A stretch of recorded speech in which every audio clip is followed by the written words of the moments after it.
લોકસભા અને રાજ્યસભાની અંદર એન્ટી પેપર લીક બિલ છે તે પાસ થયું છે અને હવે આ સમગ્ર મામલે મુખ્યમંત્રી ભૂપેન્દ્ર પટેલનું નિવેદન સામે આવ્યું છે।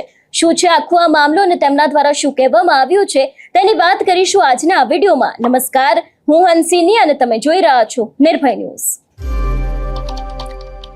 થોડા સમય પહેલા નીટનું પેપર લીક થયું હતું। એ બાદ આપણે જોયું કે લાખો વિદ્યાર્થીઓની મહેનત પાણીમાં ગઈ। વિદ્યાર્થીઓની અંદર ભારે રોષ જોવા મળ્યો હતો। સોનમ વાંગચુક અને કોકરોચ જનતા પાર્ટીના સ્થાપક અભિજીત દીપકે સહિત લાખો વિદ્યાર્થીઓ મેદાને આવ્યા। દિલ્હીના જંતર મંતર ખાતે આંદોલન કરવામાં આવ્યું અને એ બાદ આપણે જોયું કે શિક્ષણ મંત્રી ધર્મેન્દ્ર પ્રધાને રાજીનામું આપી દેવામાં આવ્યું હતું। પણ હવે આ સમગ્ર મામલે નરેન્દ્ર મોદી દ્વારા પણ જે રીતે પ્રતિક્રિયાઓ આપવામાં આવતી હતી, પણ અંતે એન્ટી પેપર લીક બિલ છે તે રાજ્યસભા અને લોકસભાની અંદર પાસ થઈ ગયું છે અને આ જ સમગ્ર વિષયને લઈને ગુજરાતના મુખ્યમંત્રી ભૂપેન્દ્ર પટેલ દ્વારા પણ પોતાના સોશિયલ મીડિયામાં એક વિડીયો બનાવીને મૂકવામાં આવ્યો છે કે જેમાં તેમને વડાપ્રધાન નરેન્દ્ર મોદીનો જે આખો આ નિર્ણય છે એને જ કારણે વિદ્યાર્થીઓ અને કે જે બીજા લોકો છે એ લોકોની સામે જે હવે પેપર લીક કરશે એમને કડક કાર્યવાહી કરવામાં આવશે। એ જ દરેક વાતને લઈને તેમના દ્વારા આ વિડીયોની અંદર વાતચીત કરવામાં આવી છે। તેમના દ્વારા એવું પણ કહેવામાં આવ્યું છે કે વડાપ્રધાન નરેન્દ્ર મોદીના નેતૃત્વમાં સંસદમાં જાહેર પરીક્ષાઓમાં ગેરરીતિ અટકાવવા માટે સુધારાક વિધેયક 2026નું પાસ થવું એ દેશના કરોડો યુવાનોના ભવિષ્યને સુરક્ષિત કરવાની એક ઐતિહાસિક પહેલ છે એવી વાત પણ તેમના દ્વારા કરવામાં આવી હતી અને આજે આખો તેમના દ્વારા ઐતિહાસિક પહેલ કરવામાં આવી છે અને ગુજરાત આવકારે છે એવી પણ વાત તેમણે કરી હતી। વધુમાં આ વિષયને લઈને મુખ્યમંત્રી ભૂપેન્દ્ર પટેલે શું કહ્યું તે સાંભળીએ। જાહેર પરીક્ષાઓમાં ગેરરીતિઓ અટકાવવા માટેનું સુધારા વિધેયક 2026 સંસદમાં વડાપ્રધાન શ્રી નરેન્દ્રભાઈ મોદીના નેતૃત્વમાં પસાર થયું છે। દેશના લાખો યુવાનોના ભવિષ્યને સુરક્ષિત કરવાની દિશામાં આ એક ઐતિહાસિક નિર્ણય છે। વડાપ્રધાનશ્રીએ સ્પષ્ટ શબ્દોમાં કહ્યું છે કે યુવાનોના ભવિષ્ય સાથે કોઈ પણ પ્રકારનું સમાધાન કરવામાં આવશે નહીં। આ કાયદો એ જ સંકલ્પનું જીવંત પ્રતિબિંબ છે। હવે પરીક્ષામાં ગેરરીતિ કરનારાઓ સામે વધુ કડક સજા, વધુ કડક દંડ અને વધુ અસરકારક કાયદાકીય કાર્યવાહી સુનિશ્ચિત થશે।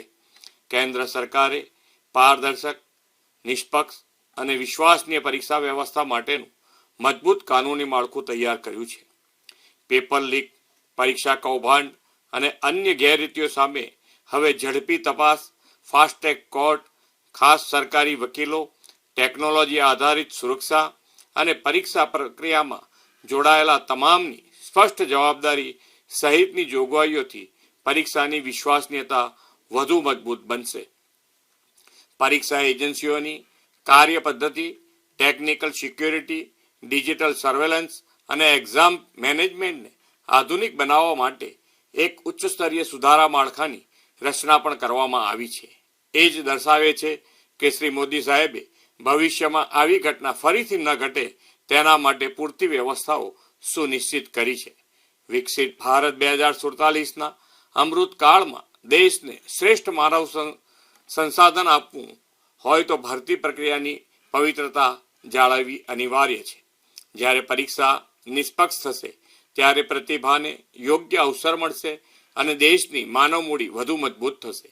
આદરણીય વડાપ્રધાન શ્રી નરેન્દ્રભાઈ મોદી યુવાનોને આવતીકાલના નવા ભારતના નિર્માતા કહે છે અને આજના ઐતિહાસિક નિર્ણયે ફરી એકવાર આ વાત સાબિત કરી દીધી છે।